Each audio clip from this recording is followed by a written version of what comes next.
কাকরোলের পুর ভরা একটি জনপ্রিয় ও পুষ্টিকর রেসিপি। ভেতরে মশলাদার পুর ভরে ধীরে ধীরে ভেজে নেওয়া হয়। এর ভেতরের পুরটা যার যার পছন্দ মতো মিশ্রণে তৈরি করা যায়।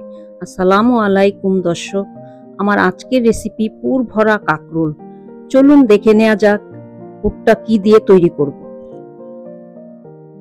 এখানে আমি হাফ কেজি কাকরোল নিয়ে নিয়েছি। কাকরোলের দুপাশের মুখটা ফেলে আমি মাঝখান থেকে কেটে নিচ্ছি।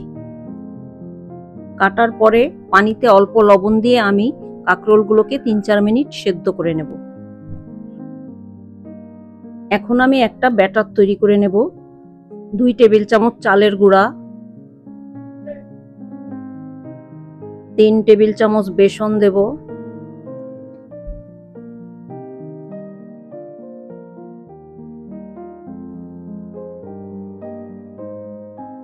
কোয়ার্টার চা চামচ আদা বাটা, কোয়ার্টার চা চামচ রসুন বাটা, কোয়ার্টার চা চামচ হলুদের গুঁড়া, ১ চা চামচ কালো জিরা, সামান্য একটু গোলমরিচের গুঁড়া, অল্প পরিমাণ লবণ। এখন অল্প অল্প পানি দিয়ে আমি ব্যাটারটা তৈরি করে নেব। বেশি ঘনও হবে না, বেশি পাতলাও হবে না। এখন কাকরোল সেদ্ধ হয়ে গেছে, ওটার বিচিগুলো আমি চামচ দিয়ে এভাবে বের করে নেব। এই শাঁসগুলো আমি পুর তৈরিতে ব্যবহার করব।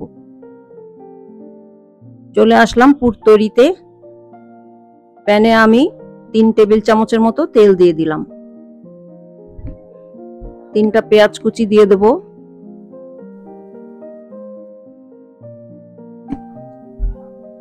হালকা একটু ভেজে নেব।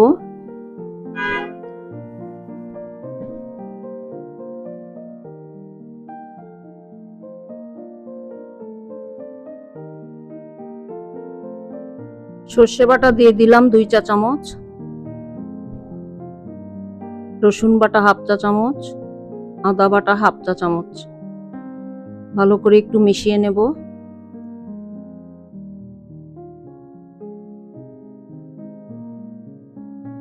চিংড়ি মাছ কুচি করে কেটে নিয়ে হলুদ লবণ দিয়ে মাখিয়ে রেখেছিলাম, ওটা এখন দিয়ে হালকা একটু ভেজে নেব।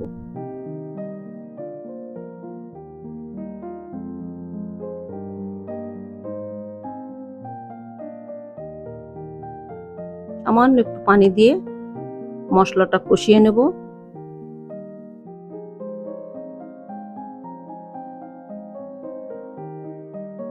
অল্প একটু হলুদ গুঁড়া, মরিচ গুঁড়া অল্প পরিমাণ, ধনের গুঁড়া অল্প পরিমাণ, সবকিছু দিয়ে মিশিয়ে নেব।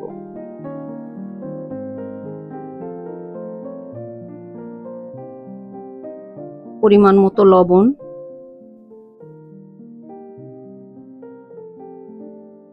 সামান্য কিছুটা নারকেল কোড়া দিয়ে দিলাম,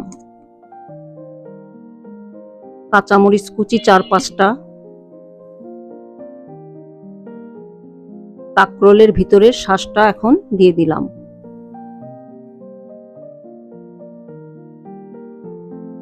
ভালো করে আরো কিছুক্ষণ ভেজে নেব। সামান্য একটু পানি দেব।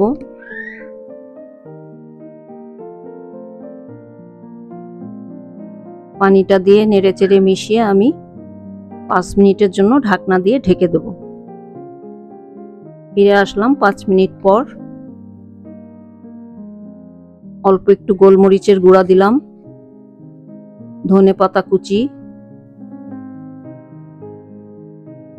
চুলার আঁচটা কমিয়ে দিয়ে একটু ভাজা ভাজা করে নেব। পানিটা একেবারে শুকিয়ে ফেলব।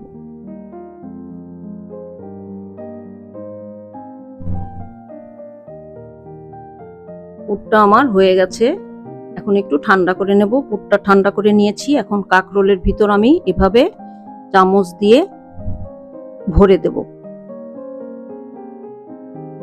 একটু ঠেসে ঠেসেই দেব। এর উপর থেকে আমি সেই ব্যাটারের প্রলেপটা দিয়ে নেব, যাতে পুরটা ভাজার সময় বেরিয়ে না যায়। এখন আমি ভাজতে চলে আসলাম। পর্যাপ্ত তেল দিয়ে নিলাম। তেলটা গরম হয়ে গেছে। এখন আমি কাঁকরোলগুলো উপর করে দিয়ে দিচ্ছি।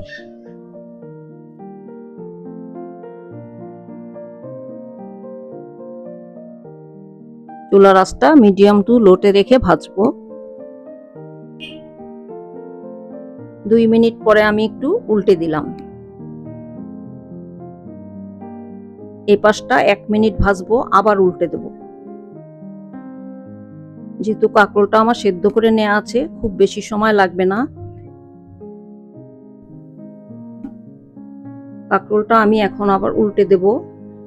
এভাবে উল্টে পাল্টে ভেজে নিতে আমার টোটাল 5-6 মিনিট সময় লাগবে।